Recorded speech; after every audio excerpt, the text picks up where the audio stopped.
Okay guys, so we are in a holiday weekend, which is nice, or like a week, which is nice because that means I actually get like days off from working. So that means I'm going to look at all of the projects that I've just been having sitting around the house that I haven't been able to get to or finish or start. And one of those is going to be, we're going to check on the preserved lemons, and we're also going to check on the, what is this? Vanilla. So, let's get started.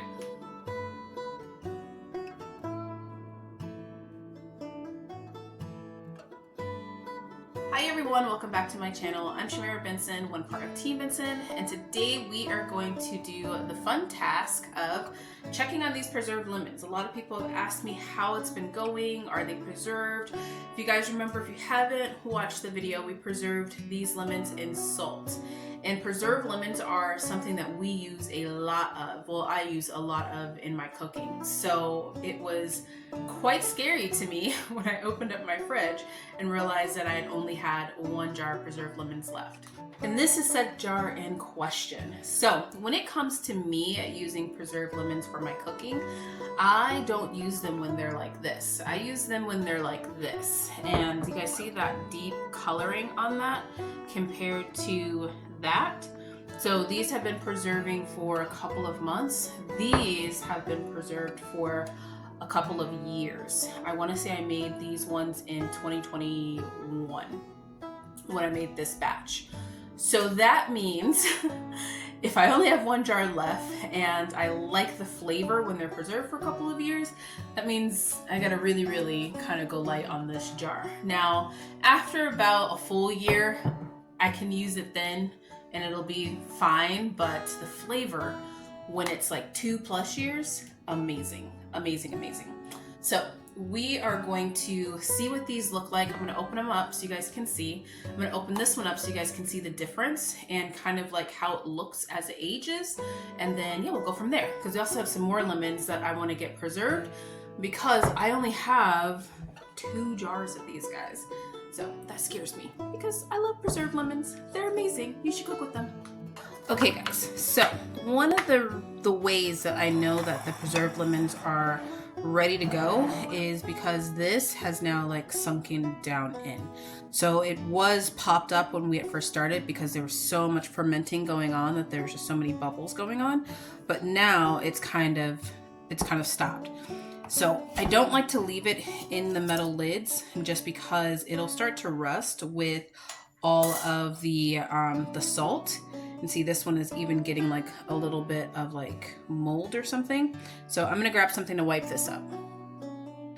Okay, so one thing you're gonna have to get used to seeing when you ferment is like some funkiness. Like that is gross. But as long as your product is below that any type of funkiness like this is on the lid, then it's not going to affect what you have going on in here. So what I'm going to do is, being very careful, I'm just going to wipe this off with a damp paper towel. And you want, like I said, you want to make sure if this had been going on inside the jar, that would mean that the salt levels were not high enough, and so then I would have to throw it out.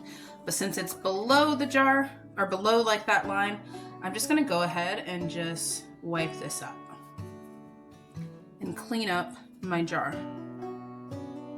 Let's do that. And this also happens, like, you know, you have to kind of time it when it goes to how long you're fermenting it and how long you want it to ferment. I'm going to now take just a rag and I'm going to actually use some vinegar. So I'm using another acid, and I'm going to go through and I'm going to just really make sure that I clean up that lid on here.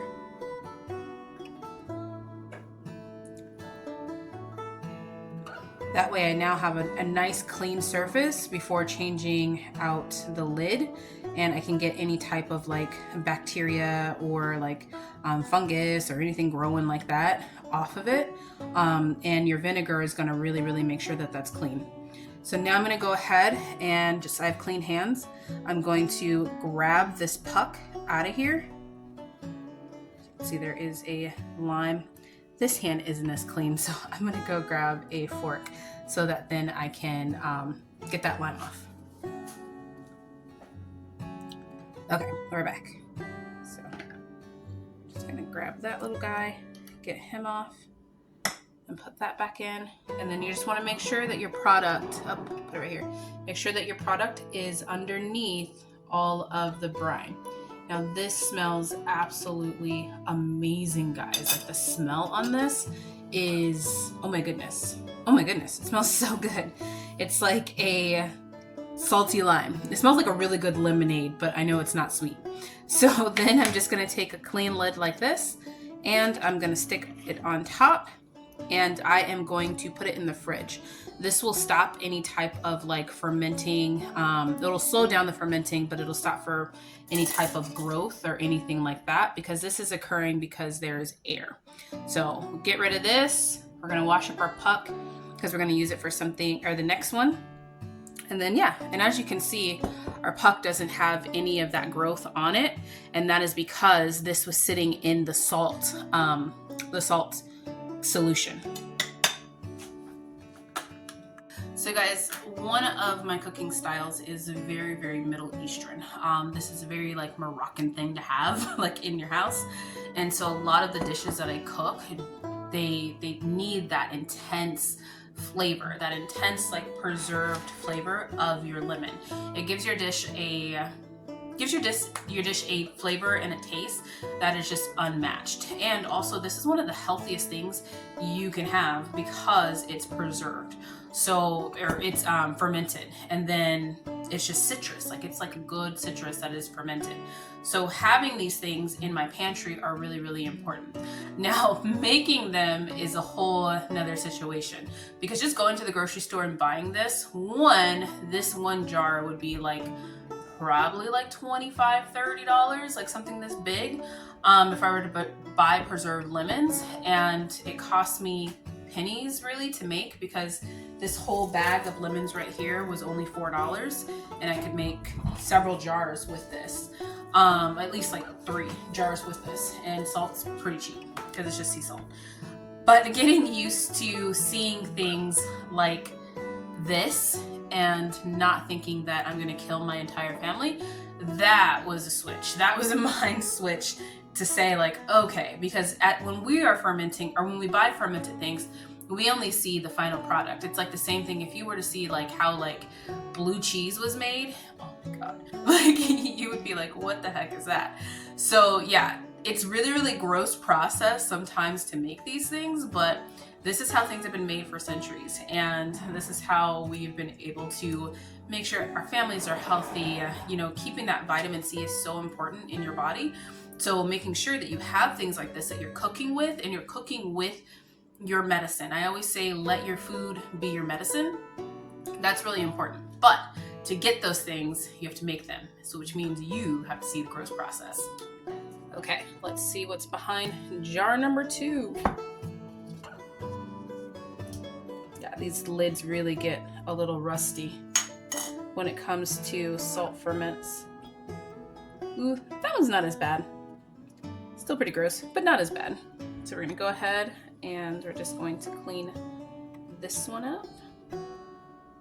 We're doing the wet paper towel first, and then we're gonna follow it with our vinegar. Yeah, it is quite a gross process when you're looking at these things, but it's gonna be worth it. When you have these, your own like healthy things, and you know that there's nothing else put in it, because a lot of these things too, guys, when you're looking at them how they were traditionally made, it was like, this is just salt and lemons.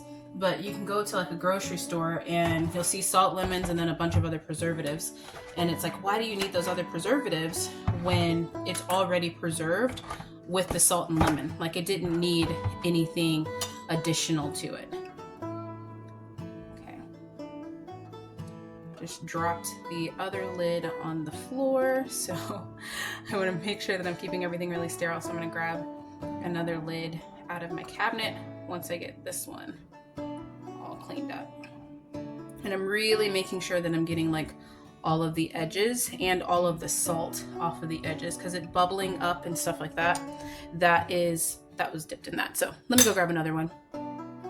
Okay, so we have clean lid, we have another clean fork. I'm just gonna go ahead and grab this one out. There we go. And put that over here. And guys, look at that product. It smells so nice. So nice. I love it. Okay, now before I put the lid on this one, I'm gonna show you what it looks like when it's been in the refrigerator. Now this sits in my refrigerator. I have the bottom part of my door are all my preserved lemons that I just let sit for a while, and it'll turn into this like gelatinous glunk of something. So when I use this, I just take one of them out, and I don't use the actual lemon part of it. I use the rind is what I'm using. So you can either chop up the rind and put that into your dish, or you can stick the whole thing in there and it'll kind of dissolve. It'll add the saltiness that you need, and then it'll also add that vitamin C and that lemon flavor. So this is how I want it to look when I go to use it, because it just has the most intense flavor. Versus this, it's still not going to have what I'm looking for.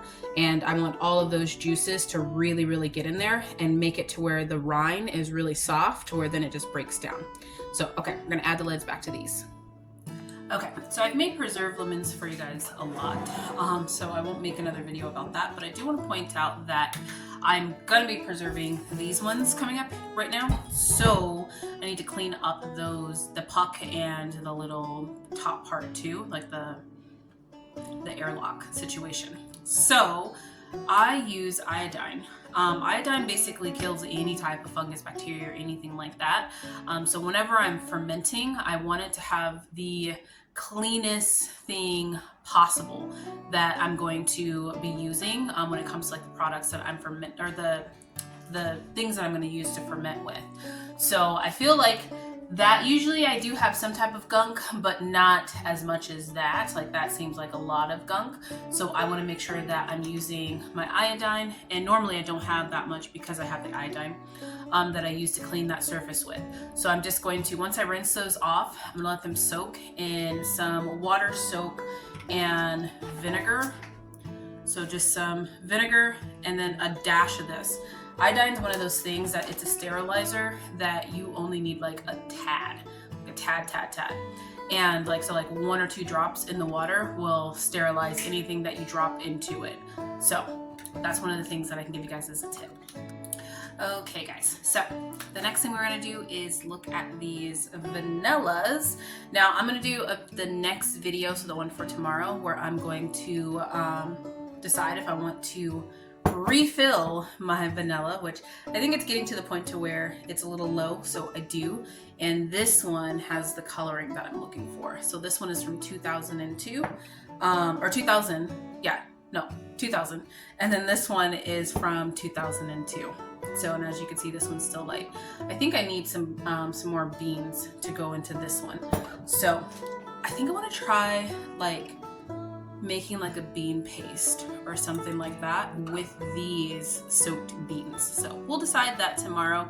I don't want to make these videos too long because I know you guys are probably prepping for your Thanksgiving, but I hope you guys learned something with the preserved lemons, and I hope you are trying your preserved lemons because they add an amazing boost of flavor to your food, and also it's good for your health. It's a lot of vitamin C, especially when you're cooking like soups and stews in the winter. You want to make sure you're still providing your body with that vitamin C, so don't forget it. All right guys, until next time, grow yourselves a garden, because even a small space can provide you with tons of food. Bye guys.